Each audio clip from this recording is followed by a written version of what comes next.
Chapter 19. We gained the happiness of this world, while you were content with delusions. My companion said with the tone of a triumphant man, "No matter how much we disagree, and no matter how long our debate lasts, there is no doubt that we emerged victorious from our battle with you. We have gained the happiness of this world, while you came out with a few delusions in your heads. And what use is talk, when we have taken the lion's share of this world? For us are the nights of revelry, intoxication, dazzling women, lavish luxury, and pleasures untainted by the fear of the forbidden.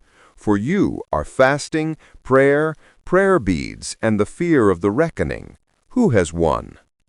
This would be the case if what you gained was happiness.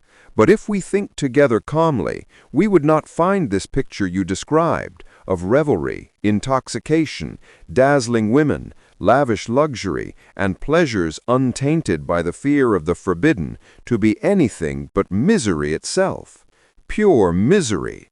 Because, in truth, it is slavery to insatiable instincts that only hunger more when fed, and when glutted, they are afflicted with boredom and ennui, and you are afflicted with lethargy and indolence.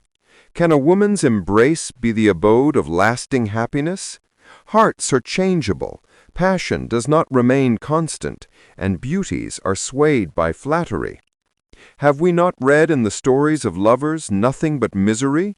And if they marry, the misery is greater, and the disappointment is greater, because each party will eventually miss the idealized perfection they had imagined in the other. After consummation and the cooling of passion, each sees the other's faults through a magnifying lens. Is excessive wealth anything but slavery? It places the rich person in servitude to his money, in service to increasing it, amassing it, and guarding it. Thus he becomes its slave after it was meant to be his servant. Are power and status not but a slippery slope to vanity, arrogance, and tyranny?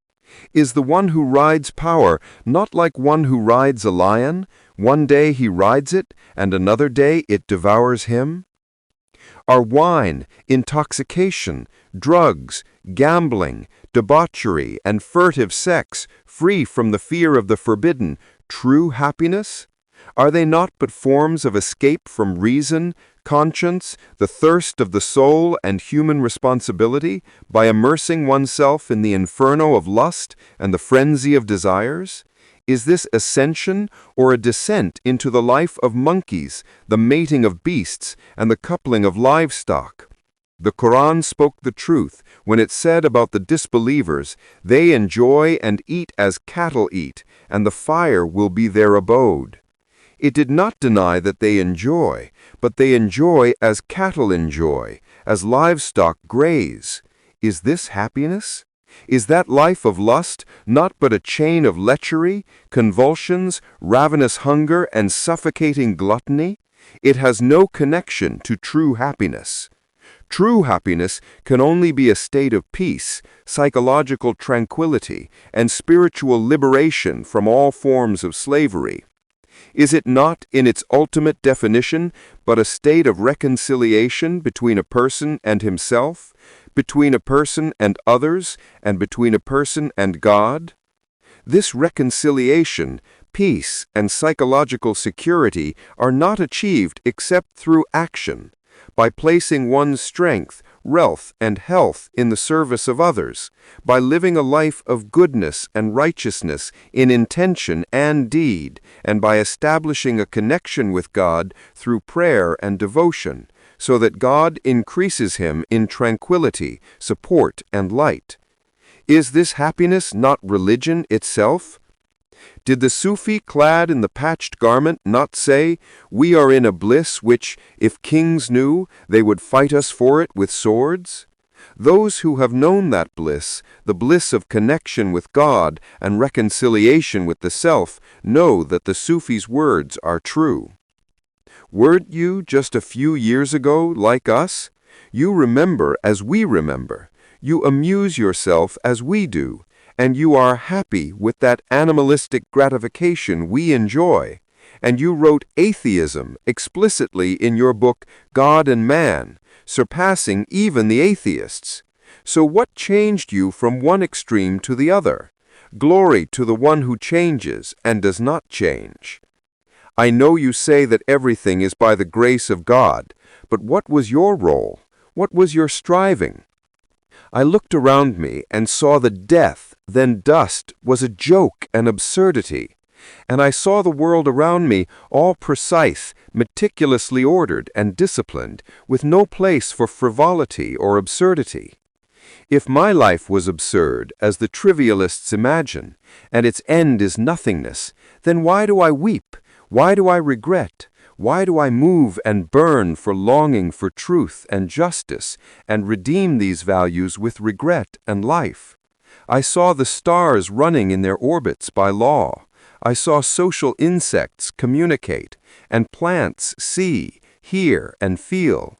I saw that animals have morals. I saw the human brain, a marvel of marvels, composed of tens of billions of nerve cells, all working at once in miraculous perfection. If a malfunction occurred here or there, it would result in paralysis, blindness, muteness, confusion, and delirium, things that happen only exceptionally. So what preserves the integrity of this machine? Who equipped it with all these perfections?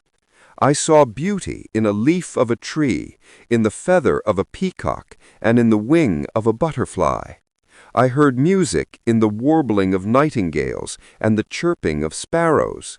Wherever I turned my eye, I saw the drawing of a draftsman, the design of a designer, and the creation of a creative hand. I saw nature as a precise integrated structure where chance and randomness are impossible. Rather, everything almost screams, a director designed me, and a powerful creator created me. I read the Quran, and it had in my ears a rhythm unfamiliar to language, and in my mind a compelling fascination.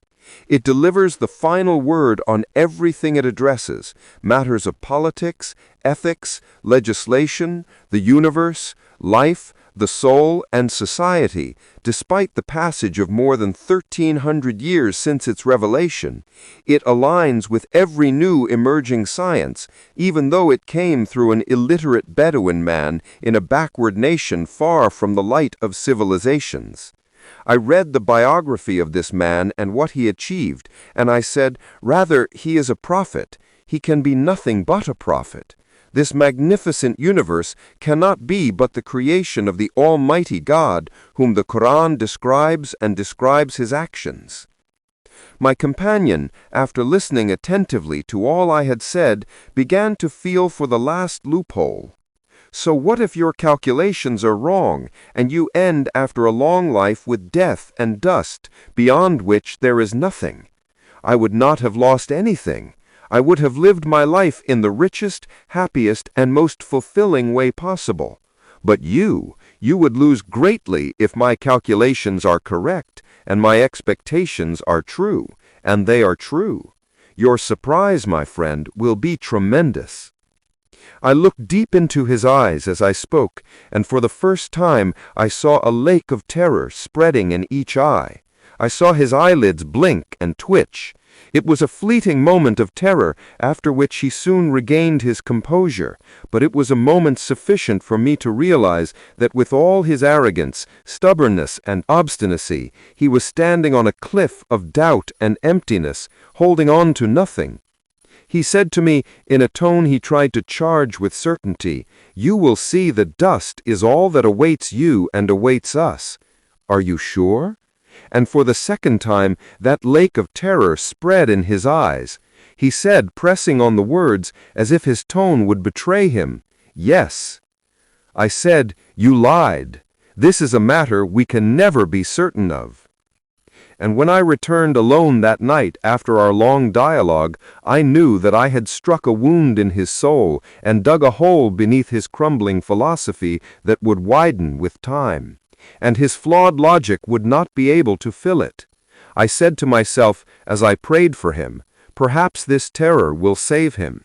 For whoever blocks all avenues of truth with his stubbornness, nothing remains for him except terror as a way out. And I knew that I did not possess his guidance. Did God not say to his prophet, "Indeed, you do not guide whom you like, but God guides whom he wills"? But I wished for him guidance, and prayed to God for it for him, for no sin or fate is worse than disbelief.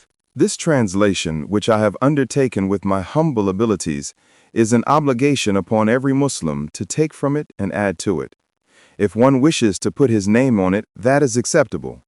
And to publish it for the sake of God, and translate it into other languages, so that benefit may spread to all of God's creation. We seek nothing but the countenance of God. O God, make it purely for your noble countenance,